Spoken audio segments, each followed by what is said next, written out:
आज आपके सामने है Saint Xavier senior secondary school C scheme का फाइनल एग्ज़ाम का पेपर, है ना। इसमें अब हम क्या करेंगे बेटा, आपका लास्ट ईयर तक पैटर्न क्या था, फाइनल एग्ज़ाम में सारा सिलेबस आता था, 1 मार्क 2 मार्क 3 मार्क 4 मार्क। तो अभी आपका पैटर्न चेंज हुआ है इस साल।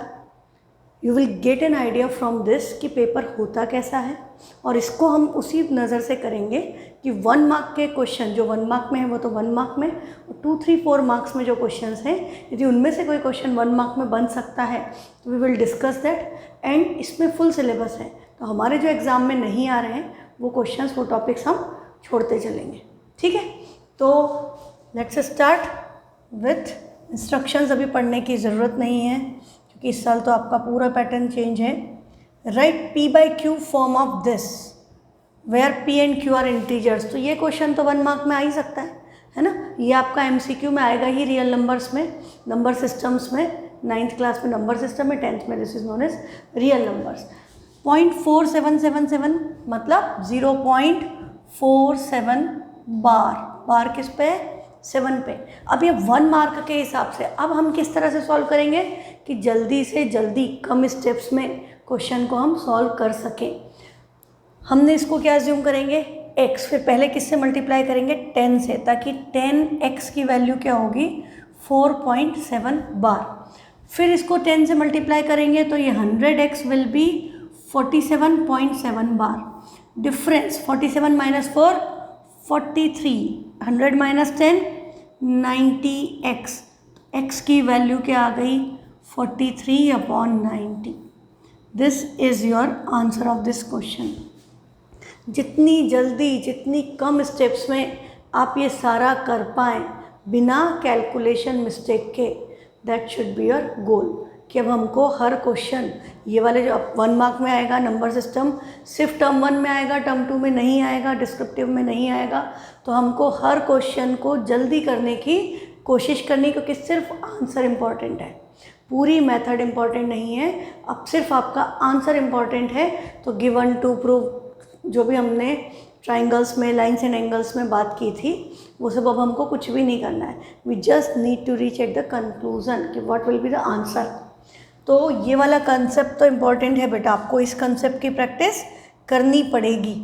नेक्स्ट है आपका find the zero of the polynomial. अभी नहीं आ रहा है। कोफिशिएंट एक्सपेंशन ये भी नहीं आ रहा है। हाँ, पॉलिनॉमियल देख लो, नेक्स्ट टर्म में खूब आएगा। लीनियर इक्वेशन आ रहा है। If x equal to -1 y equal to 5 is solution of this equation, find the value of k। This is very important type of concept. ये इस तरह के क्वेश्चन बड़े इंपॉर्टेंट है, ये आपको आएंगे ही 1 मार्क में, नोट कर लो। हाँ, लीनियर इक्वेशन में k निकालना है, मतलब x की जगह -1, y की जगह 5 सब्स्टिट्यूट करना है। ये इन्होंने तो ओपन करके दिया है कि x equal to -1 y equal to 5। ऐसा भी लिख सकते थे, if -1, 5 is the solution of the equation. तो ऐसे क्वेश्चन में आपको अपने आप समझना पड़ेगा कि this is x and this is y, ठीक है। ये +5 है, साइन का ध्यान रखना। तो सब्स्टिट्यूट करेंगे तो 2 इंटू -1 क्या हो गया, -2, -3 into +5 is -15 plus k equal to 0। तो 15 और 2 ऐड हो गए 17, माइनस है इक्वल टू के उधर जाएगा, k की वैल्यू क्या आ गई 17। इतनी कम स्टेप्स, इतनी कम ओरली कर सको तो बेस्ट है, पर यदि आपसे गलती होती है तो इट्स बेटर कि आप लिख करके करें। अब बोल रहा है इस triangle if triangle ABC congruent है QPR के, तो BC PR के इक्वल है क्या। तो हमको यहाँ पर देखना पड़ेगा BC पर PR कॉरस्पॉन्डेंस मैच हो रहा है, BC पर PR ही आ रहा है, तो यस लिखेंगे। इस BC equal to PR, reason हो गया यस। रीज़न क्या हो गया, CPCT। अब यदि सिर्फ गिव रीज़न पूछा है तो आपको पूरा लिखना पड़ेगा, corresponding parts of congruent triangles are equal. यदि इस तरह का क्वेश्चन आएगा तो आपको इसमें पूरा लिखना पड़ेगा, corresponding parts of congruent triangles are equal. ये लिखना है यहाँ पर, सिर्फ CPCT ना लिखें, ठीक। नेक्स्ट है if triangle ABC angle AT ABAC के equal angle B and C। ये आएगा एग्जाम में। हाँ, इस टाइप के क्वेश्चन आएंगे आपके। ट्राइंगल ABC में एंगल A 80 डिग्री है, AB एंड AC इक्वल, तो आपको क्या पता है ये दोनों एंगल आपस में equal, angle opposite to equal sides are equal. तीनों का सम 180, ये 80 है तो इन दोनों का सम 100, 2x इक्वल टू 100, तो x की वैल्यू क्या आ गई 50, तो angle B and angle C दोनों की वैल्यू क्या आएगी 50 डिग्री। हाँ, और में क्या बोला है, in a triangle angle opposite to equal sides are a minus 60 and 123 minus 2a। Angle opposite to equal sides मतलब आपस में क्या होना चाहिए, इक्वल। फाइंड a, तो हम इन दोनों को इक्वेट कर दें, a minus 60 equal to 123 minus 2a। Minus 2a इधर प्लस आएगा, a प्लस 2a हो गया तो क्या हो गया 3a। ये माइनस 60 उधर जाएगा तो 123 प्लस 60 ऐड करके डायरेक्ट लिखो, क्या हो गया 183। 3 से कैंसिल किया 61, a की वैल्यू क्या आ गई 61 डिग्री। यही पूछा था। नेक्स्ट क्वेश्चन है इन अ पैरेललोग्राम, ये अभी हमारे नहीं आ रहा है, क्वाड्रिलेटरल्स, रोम्बस ये नहीं आ रहा, डायगोनल ऑफ रेक्टेंगल ये सब नहीं आ रहा, सर्कल नहीं आ रहा, सरफेस एरिया एंड वॉल्यूम नहीं आ रहा, ये आ रहा है Heron's formula. Perimeter of an equilateral triangle is 24, find its area. Perimeter of equilateral triangle मतलब 3a 24। ये क्वेश्चन 1 मार्क में आ सकता है। हाँ, ये क्वेश्चन आराम से 1 मार्क में आ सकता है। 3a 24, a की वैल्यू क्या हो गई 8, साइड हो गई 8, आपको इससे एरिया पूछा है, तो एरिया ऑफ इक्विलेटरल ट्राइंगल क्या होता है √3/4a², मतलब 8 × 8, ये कैंसिल हो गया, आंसर आ गया 16√3 सेंटीमीटर स्क्वायर, है ना। √3 की वैल्यू दी है तो मल्टीप्लाई करना है, नहीं तो 16√3 ही लिखना है। नेक्स्ट क्वेश्चन है what is the upper limit. अभी अभी हमारे स्टेट्स खत्म हुआ है, देखो अपर लिमिट पूछी है जेवियर में भी। Upper limit of the class interval 15 to 20, तो अपर लिमिट क्या होती है, जो बड़ी वैल्यू होती है, दोनों में से जो बिगर वैल्यू है दैट इज़ अपर लिमिट, जो छोटी है वो लोअर लिमिट, और दोनों का डिफरेंस जो है दैट इज़ क्लास साइज। हाँ, क्लास साइज या class width is the difference. तो यहाँ पर आप देखो अपर लिमिट क्या है 20, लोअर लिमिट क्या है 15, और इनका डिफरेंस निकालते तो क्लास साइज क्या होता 5। अच्छा, एक और बात बड़ी इंपॉर्टेंट होती है, वो अभी हमने पढ़ी नहीं क्योंकि हमने फ्रीक्वेंसी पॉलीगन नहीं करा, पर आप वो ज़रूर सीख लीजिए क्योंकि 1 मार्क के क्वेश्चन उस पर आते थे, that is class mark. Class mark एक बड़ी इंपॉर्टेंट चीज़ है स्टैटिस्टिक्स में। क्लास मार्क क्या होता है, lower limit plus upper limit divided by 2। Lower limit और अपर लिमिट को ऐड करके 2 से डिवाइड कर दें, मतलब उन दोनों के बीच का मिड पॉइंट निकालना, that is known as class mark. तो 15 + 20 कितना हो गया 35, 35/2 क्या आ गया 17.5, ये इसका क्या होगा क्लास मार्क। क्लास मार्क मतलब क्लास का मिड पॉइंट, ठीक है। तो दिस इज क्लास मार्क। और क्लास साइज क्या होता है, क्लास साइज को हम क्लास विड्थ भी कहते हैं, विड्थ ऑफ द क्लास। वो कैसे निकलती है, अपर लिमिट में से लोअर लिमिट को सब्ट्रैक्ट करके, दैट इज 20 - 15, वैल्यू क्या आ गई 5। Class size is 5, class mark is 17.5, lower limit is 15, upper limit is 20। हाँ, कुछ भी पूछ ले तुम्हें सब आना चाहिए बेटा। नेक्स्ट क्वेश्चन है what is the range. Range पे 100% लिख लो आप, क्वेश्चन आएगा रेंज निकालो, इसीलिए मैंने कल टेस्ट में इतने सारे दिए थे। What is the range of data, 25, 10, 20, 22, 16, 6, सबसे छोटा नंबर 6, सबसे बड़ा नंबर 32, 32 - 6 क्या हो गई रेंज 26। तो अब मैक्सिमम वैल्यू और मिनिमम वैल्यू का difference is known as range. तो 32 - 6 इज 26, रेंज इज 26। अब हमारे जो भी चैप्टर नहीं आ रहे हैं वो हम छोड़ते जाए, जैसे सरफेस एरिया एंड वॉल्यूम नहीं आ रहा है। अब ये देखो, अब आपका कोऑर्डिनेट ज्योमेट्री का क्वेश्चन, कोऑर्डिनेट ज्योमेट्री में अब आपको ऐसे ही आएंगे क्वेश्चंस, कहानी दे दी जाएगी और उसके आसपास क्वेश्चन वीव कर देंगे और वही एमसीक्यू में पूछ लेंगे कि एक स्टोरी दे दी और उस पर बेस्ड क्वेश्चंस दे दिए।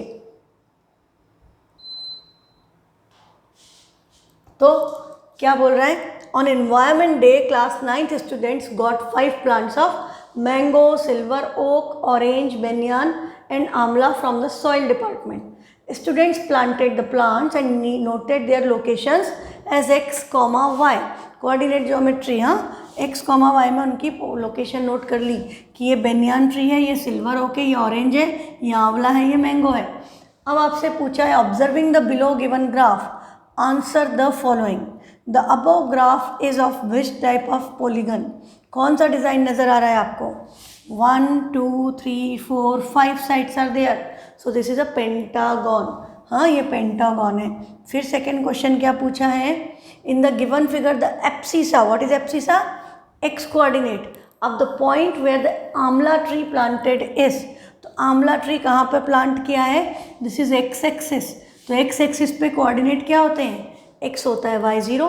तो इसका एब्सिसा क्या है? -2, और पॉइंट क्या है? -2, हम एक बार पॉइंट्स लिख ले। हाँ, मैंगो ट्री के प्लांट पॉइंट्स क्या है? x2 है, this is again on x axis, तो पॉइंट क्या हुए? 2, 0। सिल्वर ओक x के कॉरस्पॉन्डिंग 3, y के corresponding 4, 3, 4। Orange it lies on y axis, y axis पे x0, y की वैल्यू क्या दिख रही है? 7। तो ऑरेंज ट्री के कोऑर्डिनेट्स क्या हो गए? 0, 7। बेनियान ट्री x -3, y +4 -3, 4, ये आपके कोऑर्डिनेट्स हैं। तो अब आपसे क्या पूछा है? Abscissa of point where amla tree is planted, तो आंसर क्या आएगा? -2, +2 नहीं, इट्स -2। नेक्स्ट क्वेश्चन है the distance of silver oak tree from x axis. Silver oak tree कहाँ है? ये रहा। इसका डिस्टेंस किससे पूछा है? एक्स एक्सिस से। डिस्टेंस फ्रॉम एक्स एक्सिस क्या होता है बेटा? Y coordinate. तो इसका वाई कोऑर्डिनेट क्या है? 4। तो आंसर क्या आ गया? 4 units. Distance from x axis is y coordinate, distance from y axis is x coordinate, उल्टा हो जाता है। तो आंसर क्या आ गया? 4 यूनिट्स। हाँ, और प्लस माइनस नहीं होता, डिस्टेंस इज ऑलवेज पॉजिटिव। ये आपने मोशन चैप्टर में फिजिक्स में पढ़ा है। तो +4 ही आएगा, नेगेटिव नहीं आएगा। The coordinates of the location point of orange tree. Orange tree की लोकेशन क्या थी? 0,7। तो आंसर आ गया 0,7। ध्यान से 7 0 को मत सेलेक्ट कर देना। नेक्स्ट क्वेश्चन है the coordinates where the line joining the location points of banyan and silver oak tree meet the Y axis. Silver oak और बेनियान को ज्वाइन करने वाली लाइन वाई एक्सिस को कहाँ पर मीट करेगी? तो बेनियान ट्री और ये इसको ज्वाइन करने वाली लाइन वाई एक्सिस को कहाँ पर मीट करेगी? 4 पे। दोनों का वाई कोऑर्डिनेट क्या था? 4, तो इट विल मीट एट 4। हाँ, तो और एक्स एक्सिस है, वाई एक्सिस है सॉरी, तो एक्स क्या होगा? 0। तो कहाँ मीट करेगी? एक्स 0 और वाई 4, 0,4 पे मीट करेगी। ठीक है, इट विल मीट एट 0,4। ये सिंपल कंसेप्ट है। अब ये आपका ये वाली कहानी ख़त्म। अगली कहानी है लीनियर इक्वेशन की। लीनियर इक्वेशन भी आपका आ रहा है। There are 2 types of taxi fare in a city, they are as follows. हमने टैक्सी फेयर का क्वेश्चन किया था ना, अब देखो उससे 1 मार्क क्वेश्चन कैसे बनता है। They are as follows. Type A, for the first kilometre the fare is ₹4 and for the subsequent distance it is ₹2 per kilometre. Type A जो है इसमें पहले किलोमीटर के लिए ₹4 लग रहे हैं, फिर हर किलोमीटर के ₹2 लग रहे हैं। आपको इक्वेशन बनाना आता है ना? Total fare equal to fix fare plus distance travelled -1 multiplied by ₹2 per kilometre. X क्या है? Total distance travelled. वाई क्या है? फेयर। तो ये क्या हो गया? 4 + 2x - 2। तो 4 - 2 इज 2, तो 2x + 2 लिखो या 2 + 2x लिखो। आपकी ये इक्वेशन बनेगी फर्स्ट केस में। टाइप बी में क्या बोला है? द टैक्सी फेयर इज ₹3 पर किलोमीटर। यूनिफॉर्म है, मतलब y = 3x। केस 2 में, बी में यह है, ए में यह है, बी में क्या है? y = 3x। ₹3 पर किलोमीटर, जितना जाना है मल्टीप्लाई कर दो सीधे। हाँ, taking the distance covered is x and total fare is y, answer the following. Which type of taxi is beneficial to hire? कौन सी टैक्सी में ट्रेवल करना अच्छा है? हाँ, both A and B cost same, A type B type. तो उसमें आपका 2x + 2 है, यहाँ पर y = 3x है। आप इसका ग्राफ देखें। हाँ, टाइप ए का फेयर क्या है? नेगेटिव साइड पे भी है और मिनिमम 0 पे 4 आ गया। 1 किलोमीटर के ₹4 लगे। उसके बाद 6 रुपये लगेंगे। हाँ, और इसमें क्या होगा, यदि हम देखें तो इसमें 1 किलोमीटर का तो आपका 4 रुपीज़ है, 2 किलोमीटर का हम दोनों का कंपैरेटिव बना लें, distance 1 kilometre, 2 kilometre, 3 kilometre, then you will get an idea. इसमें आपको 3 रुपीज़ लगेंगे, 3x मतलब 3 टाइम्स। सेकेंड में आपका 2 रखोगे तो 2 टू ज़ा 4 प्लस 2 6, और ये भी हो गया 3 टू ज़ा 6। फिर 3 किलोमीटर के लिए 3 टू ज़ा 6 प्लस 2 8 रुपीज़, और यहाँ क्या हो गया 3 3 ज़ा 9, और फिर 4 लेंगे तो 4 टू ज़ा 8 प्लस 2 10, और यहाँ क्या हो गया 3 4 ज़ा 12। तो आपको क्या पता चल रहा है कि इस टैक्सी में टाइप बी में जैसे जैसे डिस्टेंस बढ़ रहा है, बस 1 किलोमीटर जाने के लिए इट वॉज बेनिफिशियल। हाँ, यदि आपको 1 ही किलोमीटर जाना है तो आप इस टैक्सी में चले जाइए, पर अदरवाइज यहाँ पर दोनों का सेम है और इसके रेट्स बढ़ते जा रहे हैं। तो टाइप बी जो है वो कॉस्टली है, टाइप ए चीप है। हाँ, तो which type of taxi is beneficial to hire, जो सस्ती हो। तो आंसर क्या आएगा, ए टाइप। ठीक है, फिर सेकेंड क्वेश्चन क्या पूछा है, which of the following is not a solution of the line shown in figure A. Figure A का कौन सा सॉल्यूशन नहीं है, तो 0 4 1 2 x इक्वल टू 0 4 है, 1 2 x इक्वल टू 1 पर y की वैल्यू 2 नहीं है यहाँ पर। हाँ, -2 0 है, ये है 0 4 है, x इक्वल टू 1 पे y की वैल्यू 6, वो भी आ जाएगा। हाँ, x इक्वल टू 1 पे y की वैल्यू 6, ये भी है। तो आपको पहले ही पता चल गया 1, 2 ये सॉल्यूशन नहीं है, ये तीनों सॉल्यूशन है। ठीक है, नेक्स्ट क्वेश्चन क्या पूछा है, which of the following equation represent the graph as shown in figure B. Figure B का ग्राफ आपका क्या है, फिगर बी का ग्राफ था y, इक्वेशन क्या आई थी, y equal to 3x। 3x को हम यदि इधर ले आए, y इक्वल टू 3x का, तो y minus 3x equal to 0, it can be represented like this. तो ऑप्शन सी करेक्ट हो गया। नेक्स्ट है, how many solutions a linear equation in 2 variables will have. आपको पता है ये बात। हाँ, ग्राफ बनता है मतलब infinite solution, straight line, line पर कितने भी पॉइंट हो सकते हैं। तो आंसर क्या आएगा, many solutions. If there is an option of infinite you will choose infinite. हाँ, इनफाइनाइटली मेनी, पर यहाँ 1 ओनली 2 और नन ऑफ दिस और मेनी है, तो आंसर क्या आएगा, मेनी सॉल्यूशंस। नेक्स्ट क्वेश्चन है, फॉर व्हाट वैल्यू ऑफ के the linear equation has equal values of x and y। K की किस वैल्यू के लिए इस इक्वेशन में x और y की value, for what value of के the linear equation has equal value, x और y की वैल्यू इक्वल होगी। उस इक्वेशन से कोई लेना देना नहीं, ये इक्वेशन है, देखा ना, के की वैल्यू निकालने का आता है। तो किस वैल्यू के लिए, के की किस वैल्यू के लिए x और y की इक्वल होगी।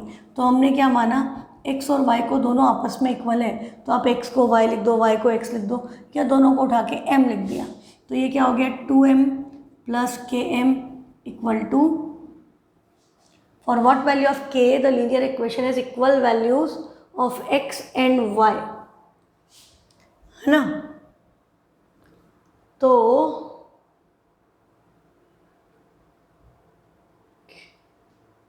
इसमें सब्स्टिट्यूट करके देख लो, इससे नहीं निकलेगा ये, क्योंकि k तो है ही। हाँ, तो 2m प्लस km करेंगे, for what value of m k the linear equation is equal values of x और y की वैल्यू इक्वल है। तो 2x plus kx equal to 8 करने से नहीं होगा, हम इसमें सब्स्टिट्यूट कर दें। यदि हमने k की जगह 4 रखा तो ये क्या हो गया, 2x plus 4k equal to 8 होगा।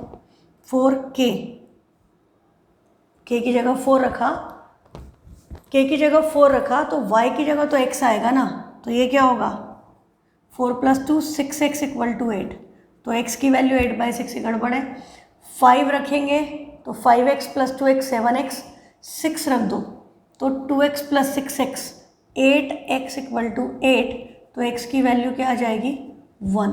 तो x की वैल्यू 1 है, तो 2 8 माइनस 2 6 और k भी 6 है, तो 6 6 कैंसिल, y की वैल्यू भी क्या आ जाएगी, 1। तो k इक्वल टू 6 पे x और y की वैल्यू इक्वल आएगी। सब्स्टिट्यूट करके ही करना पड़ेगा, है ना, तो इसको सब्स्टिट्यूट करके करना पड़ेगा। हो गया ये। अब आपका next question is from lines and angles, that is also coming in Term 1. Our math teacher knows yoga. She asked Nitya to show yoga postures. She made marks on angles. She showed acute, obtuse and right angles through yoga postures. तो yoga posture से उन्होंने आपको angles बना करके दिखाए. You can see यहाँ हाथ और इसके बीच में भी एंगल बन रहा है, आपकी बॉडी के बीच में भी एंगल बन रहा है, हाँ यहाँ पैरों के बीच में भी एंगल बन रहा है, एक एंगल इधर एक एंगल इधर, बहुत सारे एंगल्स यहाँ पर बन रहे हैं. अब आपको क्या बोल रहा है, the exterior angle of a triangle is equal to the theorem. Theorem का प्रूफ नहीं आएगा, पर इस तरह से तो पूछा ही जा सकता है ना बेटा, इसीलिए मैंने ये पेपर उठाया है आज स्पेशली, ताकि आपको एक आइडिया लगे कि अब पेपर किस तरह से आएगा. इस तरह से कहानी दे करके उसमें 4-5 क्वेश्चन बुक के डाल दिए, बुक से रिलेटेड डाल दिए, है ना. तो आपको लगेगा कुछ नया, पर है वही, कंसेप्ट तो वही लगेंगे जो हमने पढ़े हैं, कंसेप्ट कुछ अलग नहीं लगेंगे, कंसेप्ट वही लगाने पड़ेंगे जो आपने पढ़े हैं, बस पूछने का तरीका थोड़ा सा चेंज हो गया. द एक्सटीरियर एंगल ट्राइंगल का किसके इक्वल होता है, sum of the interior opposite angle, sum of the 2 interior opposite angles, sum of the 3 interior angles, difference of interior angle, opposite of the interior angle. You know that option 1 is correct. Exterior angle की value opposite interior angles के sum के equal होती है. फिर आगे उसी पे based question दे दिया, sum the value of m in the figure is, m की वैल्यू निकालना है, दिस इज एक्सटीरियर एंगल.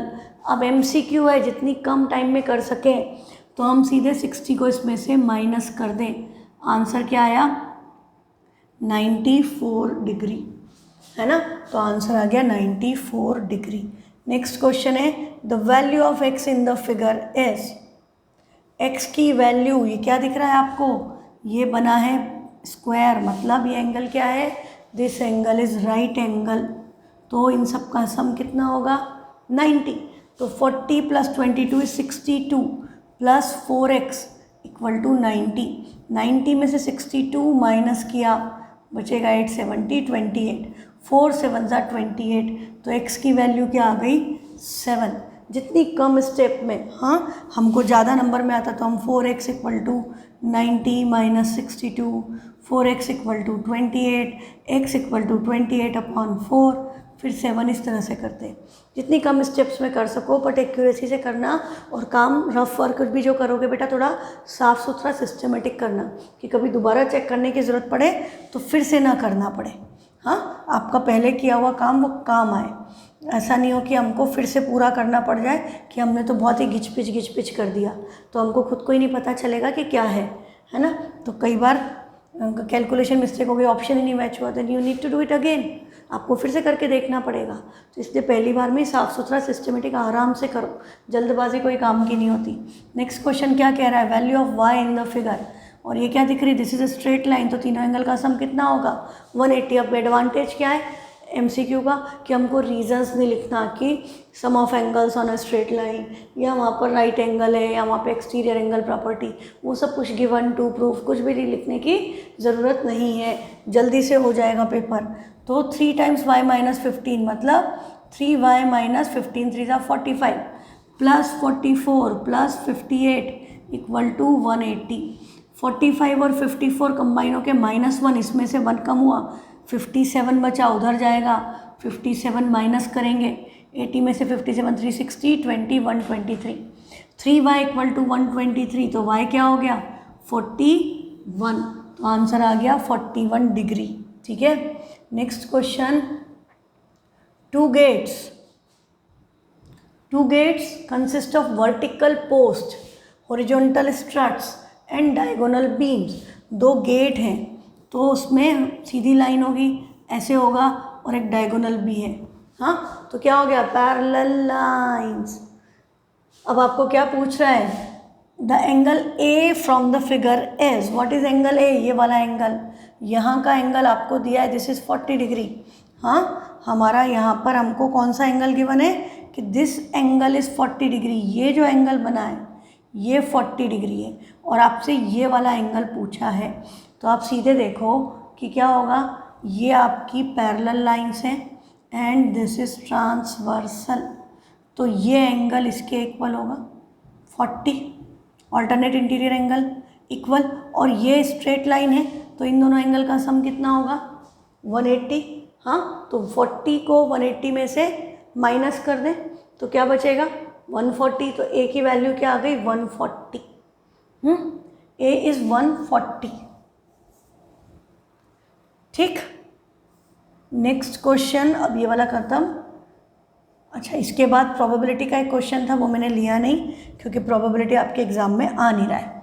अब part B means 2 marks each, पर ये क्वेश्चन भी 1 मार्क में आ सकते हैं। तो 1 मार्क में यदि क्वेश्चन आ गया तो आपको पता है इसको क्या करना है, एक्सपोनेंट्स का क्वेश्चन है, सिंपल कंसेप्ट।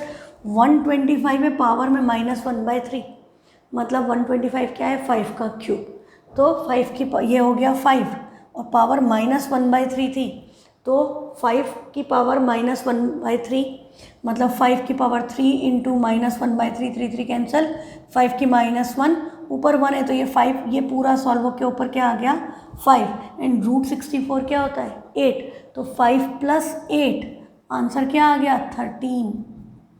सिंपल, तो ये 1 मार्क के लायक है ये क्वेश्चन, है ना। एक्सपोनेंट्स के क्वेश्चन भी 1 मार्क में आ सकते हैं। पॉलिनोमियल नहीं आ रहा है, हाँ ये आ रहा है हमको। Find the value of P and Q in a quadrant of the Cartesian plane. Value of P and Q, तो हमको क्या दिख रहा है, ये लाइन पैरेलल है, ये एंगल 90 डिग्री, तो 13 + P क्या हुआ 90, तो P क्या हो गया 90 - 13 77, P की वैल्यू क्या आ गई 77।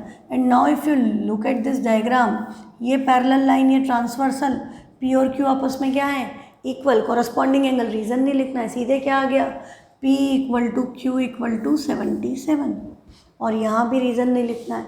तो एक तरह से आप देखो तो आपका काम आसान हो गया है ना, पहले की कंपेरिजन में इट्स ईजियर। नेक्स्ट क्वेश्चन है, the sum of 3 angles forms a straight angle, find the type of these angles. तो आपको क्या करना है, इन तीनों का सम 180, ये क्वेश्चन भी आ सकता है। तो 5x + x + 3x, 4 + 7 11, 11 - 2 + 9 = 180। ये जितना जल्दी जितना मेंटली कर सको, 5 6 3 9, 9x + 9 = 180, 9 से डिवाइड कर दिया तो x = ये हो जाएगा 20, और ये 1 उधर जाके माइनस होगा, तो x क्या आ गया 19 डिग्री, या 180 - 9 करते, हाँ, फिर आपका आता 171 डिवाइडेड बाय 9, तो 19 ही आता आंसर। x आ गया 19 डिग्री, एंगल निकालना है, तो 19 5 = 95 + 4 99 degree, this is obtuse angle, हाँ, more than 90 obtuse. 19 - 2 17 degree, acute angle. 19 3 = 57 + 7 64 degree, this is acute angle. Acute obtuse, type पूछा था तो टाइप लिख दिया हमने। एंगल की वैल्यू पूछी जा सकती है, इसमें ज़्यादा इंपॉर्टेंट वो है। नेक्स्ट क्वेश्चन है, in the given figure, NCERT का क्वेश्चन है, ये प्रूव दैट वाले क्वेश्चन आपके इस तरह से नहीं आएंगे। हाँ, आपको ये पूछा जा सकता है कि किस क्राइटेरिया से, हाँ ये ट्राइंगल ये है ट्राइंगल कॉन्ग्रुएंट है बाय व्हाट विच क्राइटेरिया, तो आपको ये याद रखना है कि ये OC OB के इक्वल है, ये इसके इक्वल है, ये वर्टिकली अपोजिट एंगल, तो क्राइटेरिया कौन सा लगा SAS। क्राइटेरिया पूछा जा सकता है, हाँ 1 मार्क में क्राइटेरिया कैन बी आस्क्ड कि कौन सा क्राइटेरिया लगा। फिर एक class interval, class marks of the class interval, मैंने अभी आपको क्लास मार्क सिखाया था। What is class mark, lower limit plus upper limit divided by 2 is known as class mark. तो देखो इस कॉन्सेप्ट को बहुत अच्छे से समझ लो, इस पे क्वेश्चन पहले भी आते थे। जैसे 0 to 10 है, 10 to 20 है, 20 to 30 है।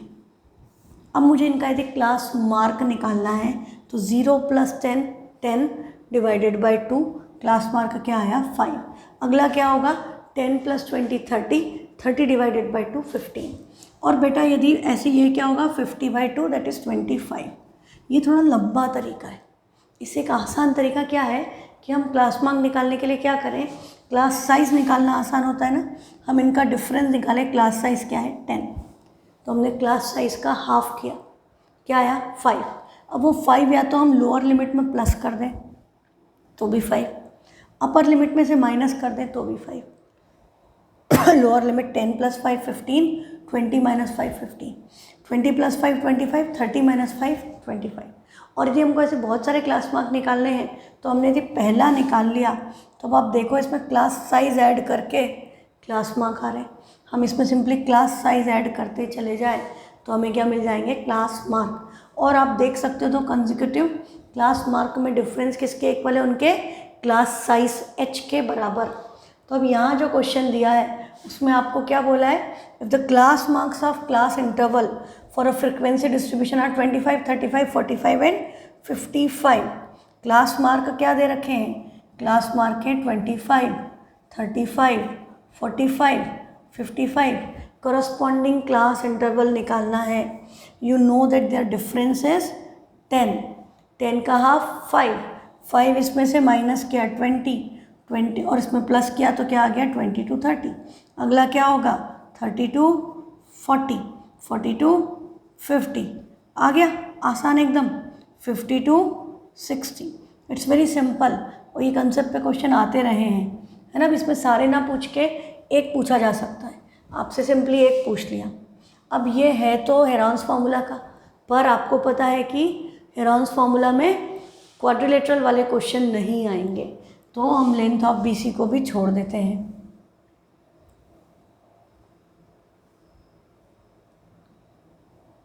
मिड पॉइंट फार्मूला अभी नहीं आएगा, ये तो आएगा। रैशनलाइजेशन के क्वेश्चन तो 1 मार्क में दिया जा सकता है कि इसकी वैल्यू क्या आई, तो आपको पता है कि इसको रैशनलाइज करने के लिए multiply and divide by same number in denominator with opposite sign, तो दिस विल बी √7। अब क्या है, अब हमारा पर्पस है कम स्टेप्स में करना, तो हम इसको √7 माइनस √3 से मल्टीप्लाई करेंगे तो ऊपर √7 माइनस √3 का होल स्क्वायर होगा और डिनोमिनेटर में क्या होगा, √7 का स्क्वायर माइनस √3 का square, that is 7 minus 3 equal to 4। Same to same चीज़ इधर होगी, √7 प्लस √3 का होल स्क्वायर, इसके भी डिनोमिनेटर में क्या आएगा 4। ऊपर आइडेंटिटी खोलोगे तो 7 प्लस 3, 7 माइनस 3 की जगह 7 प्लस 3 प्लस 2√21 प्लस नहीं सॉरी माइनस, आइडेंटिटी नेगेटिव है, माइनस 2√21 और यहाँ पर भी आएगा 7 प्लस 3 प्लस 2√21 एंड डिनोमिनेटर में 4 दोनों का एक साथ, ये कैंसल, 7 प्लस 3 10, 10 प्लस 10 20, 20/4। आंसर क्या आया 5। तो देखो एक्चुअली कोई टाइम नहीं लगता, हम इसको प्रैक्टिस कर लोगे आप तो आपको भी टाइम नहीं लगेगा। मैं और भी कम टाइम में कर सकती थी, मैंने आपको शो करने के लिए करा, इसलिए थोड़ा सा टाइम लगा 5। इसका आंसर क्या आ गया 5। तो ये 1 मार्क में क्वेश्चन क्यों नहीं आ सकता, बिल्कुल आ सकता है ना, क्योंकि कंसेप्ट तो वही है। अब बोला A 7 है, 7 माइनस 4√3 है, फाइंड A प्लस 1/A, तो 1/A क्या हुआ 1/7 माइनस 4√3। रैशनलाइज करना पड़ेगा, आपको पता है ऊपर 7 प्लस 4√3 आ जाएगा, नीचे क्या आएगा 7, 7 ज़ा 49, स्क्वायर करोगे A square minus B square, तो 49 माइनस 4 का स्क्वायर 16, √3 का स्क्वायर 3, 16 3 ज़ा 48, 49 माइनस 48 इज़ 1, तो आपका 1/A will be finally 7 plus 4√3। इतनी प्रैक्टिस होनी चाहिए ताकि तुम्हें देख के पता चल जाए कि ये होने वाला है। अब आपको क्या निकालना है A प्लस 1/A, तो इन दोनों को प्लस करेंगे तो 4√3 कैंसल, 7 प्लस 7 आंसर क्या आया 14। है 1 मार्क के लायक, पता चल रहा है ना, वही क्वेश्चन जो 3-4 नंबर में आते हैं वो 1 मार्क में भी आ सकते हैं। अभी प्रूव दैट नहीं आएगा, प्रूव दैट लाइन ज्वाइनिंग ये भी नहीं आएगा, ये भी नहीं आएगा, ये तो पैरेललोग्राम का है, कंस्ट्रक्शन आ नहीं रहा है, ये आएगा ना Heron's formula. Yes, sides of a triangle are in the ratio 12:17:25 और पेरीमीटर कितना दिया है 540, it looks to be from NCERT only. इनका सम 54 और वो 540, तो 54 540 डिवाइडेड बाय 54 इज 10, तो आपकी साइड क्या आ गई 120, 170 एंड 250। अब एरिया निकालना है तो क्या होगा √540 इंटू 540 में से 120 माइनस ऐसे ही करो तो क्या बचेगा 20 और 5 माइनस 1 इज 4, 420, 540 माइनस 170 70, 170 70 240 बचेगा 370 इंटू इसको इसमें से माइनस करेंगे तो 240 minus 50, 240 minus 50 is 0, 9, 240 minus 50 is 190. 290. 540 minus 250, 0. 14 minus 5 is 9. 5 minus 3 is 2. 290 है ना, ये आ गया। अब हमको क्या करना है, इसका स्क्वायर रूट लेना है। तो ये 1 2 3 4 4 0 दिख गए तो बाहर 100 आ गया। अब क्या बचा है 42। 14 3 जा 42। नंबर बड़े अजीब से लग रहे हैं। 370 74 करेक्ट है ना। 14 3 जा 42। 54 54 इज 27 2 जा 27 2 जा 54 इंटू 14 इंटू 3 इंटू 37 इंटू 29। ये एक बार थोड़ा सा मैं कैलकुलेटर यूज़ करना चाहती हूँ। कुछ 5 इनका सम तो उतना ही है। 12 प्लस 17 प्लस 25 इज 54। 10 आया तो 120 170 250 परफेक्ट। तो इंटू 10 कर दिया तो 540। 540 minus 120 is 420 perfect. 540 minus 170 is 370, वो भी करेक्ट है। वैल्यूज़ थोड़ी विचित्र सी आ रही है इसलिए आई वांट टू वेरीफाई।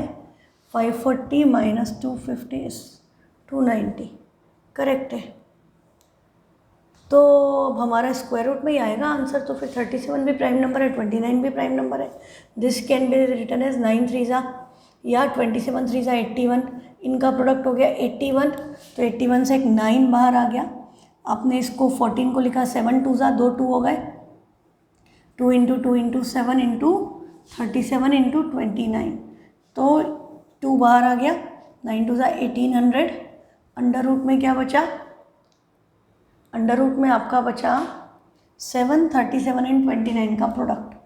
तो 7 इंटू 37 इंटू 29 7511 ये आएगा एरिया।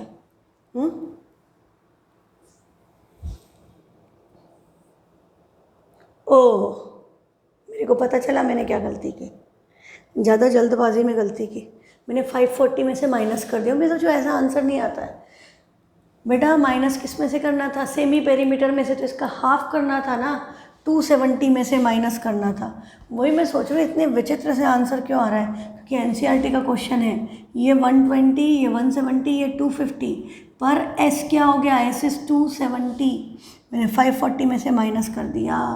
तो semi perimeter into S minus है 270 माइनस 120 इज़ 150। 270 minus 170 is 100। इसको माइनस किया 20। अब ठीक है ना। देखो अब आपका हो गया सही। 100 से आ गया 10, एक ज़ीरो यहाँ से, एक ज़ीरो यहाँ से, एक ज़ीरो यहाँ आ गया। अब क्या बचा, ये है 2, ये 15 2 जा 30। तो 270 इंटू 30 ये आया रूट में। 2 ज़ीरो थे, एक ज़ीरो आ गया। 27 3 जा 81, तो 9 आ गया। तो आंसर इज़ 9000 सेंटीमीटर स्क्वायर। तो डोंट कमिट सच मिस्टेक्स। ज़्यादा जल्दबाजी नहीं करना, आराम से करना। हाँ, मैंने ध्यान ही नहीं दिया ये पेरीमीटर है। मैं फॉर्मूले में एस की जगह पी रखने लग गई। एस रखेंगे, हाँ, S is half of P, वो बात ध्यान रखना। नेक्स्ट क्वेश्चन, इसके आगे जो क्वेश्चन थे वो मैंने इसलिए ड्रॉप कर दिए क्योंकि वो सब सरफेस एरिया एंड वॉल्यूम और सर्कल्स के थे। अब आपका जो क्वेश्चन है ये आपका नियॉन लाइफ एनसीईआरटी स्टैट्स। इसमें अभी एक ग्राफ बनाने को नहीं आएंगे, आपको हिस्टोग्राम नहीं आएगा, आपको बार ग्राफ नहीं आएगा, हाँ, पर आपको उस पर बेस्ड क्वेश्चंस आएंगे। फ्रीक्वेंसी एडजस्ट करने का भी, जैसा मैंने कल टेस्ट में दिया था, कल सॉल्यूशन में आपको भेजा है, उस तरह का फ्रीक्वेंसी एडजस्ट करके क्या आएगा वैसे क्वेश्चंस भी आएंगे। और डेटा ग्राफ दे करके आपको उस पर बेस्ड क्वेश्चन पूछे जा सकते हैं। जैसे यहाँ पर जो बी पार्ट है वो आएगा, how many lamps have life time more than or equal to 700 hours. तो more than or equal to 700, तो कौन से 3 ऐड होंगे, 700 to 1000 वाले, तो इन तीनों को ऐड कर दें तो इनका सम कितना हुआ,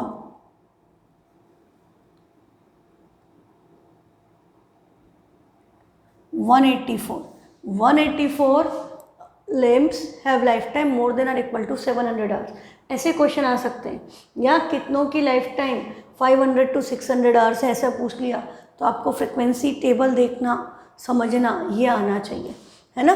तो इसके साथ हमारा ये वाला पेपर ओवर, हमने एक पेपर एक दिन में कर लिया। तो और आपको जो भी डाउट है जिस भी टॉपिक में, वो मुझे भेजो। अब हम, आपको कंसेप्ट क्लियर हो गया, इस तरह से क्वेश्चंस आएंगे मेनली, जैसे स्टोरी दिया था, हाँ, जो स्टोरी दे दी और उसके ऊपर क्वेश्चन दे दिए। तो जनरली पेपर अभी जैसे 10th का आए हैं सैम्पल पेपर्स, मतलब सैम्पल क्वेश्चन पेपर CBSE ने इशू किए, 9th के नहीं किए अभी, 10th के किए हैं। तो 10th में you can see the same pattern जो लास्ट ईयर था, उसमें भी ऐसे ही था कि आपके जो 5 मार्क्स क्वेश्चन डाल दिए गए थे, तो वही है कि एक कहानी दे देते हैं, वो कहानी आपके चैप्टर से नहीं होती, पर आपके चैप्टर के आसपास की बातें ही होती हैं, और क्वेश्चंस वही होते हैं जो हमने कंसेप्ट्स पढ़े हैं। And now you have the idea कि नंबर सिस्टम के जो बड़े क्वेश्चंस हैं वो भी आप इस तरह से कम मार्क्स में आ सकते हैं, क्योंकि उनको सॉल्व करने में एक्चुअली टाइम नहीं लगता। वो तो हम सारी स्टेप्स लिखते हैं तो it takes lot of time, but यदि हम स्टेप्स जंप करके डायरेक्टली कंक्लूजन्स पे चलें तो वो हमारा कम स्टेप्स में हो जाएगा और 1 मार्क में पूछा जा सकता है। दूसरी बात, नंबर सिस्टम में हमने नंबर लाइन का रिप्रेजेंटेशन वगैरह सीखा था, अब आपको नंबर लाइन बनाने के लिए नहीं आएगी, पर उस पर बेस्ड बात आ सकती है कि √3 बनाने के लिए आपको क्या करना पड़ेगा, √2 चाहिए और 1 चाहिए, है ना। परपेंडिकुलर और बेस के बारे में पूछा जा सकता है, या ऐसे दिया जा सकता है कि हमने √2 x एक्सिस पे लिया, 1 यूनिट का परपेंडिकुलर लिया और उसको ज्वाइन किया, व्हाट दिस हाइपोटेन्यूस किसको रिप्रेजेंट करेगा, √3 को करेगा, है ना।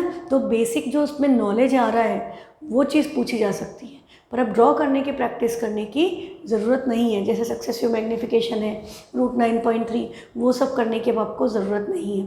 सिमिलरली ज्योमेट्री पोर्शन जो हमने किया था उसमें मैंने आपको गिवन टू प्रूफ सब लिखने के लिए बोला था कि आपको ये सारा लिखना है।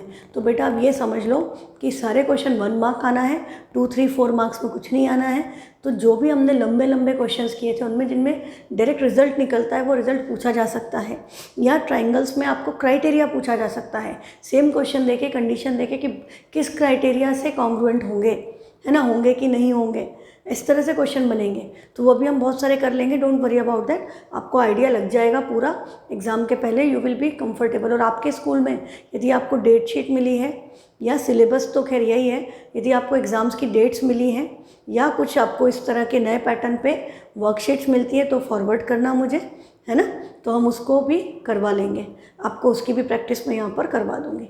ठीक है, keep practising and keep sending your doubts. Thank you.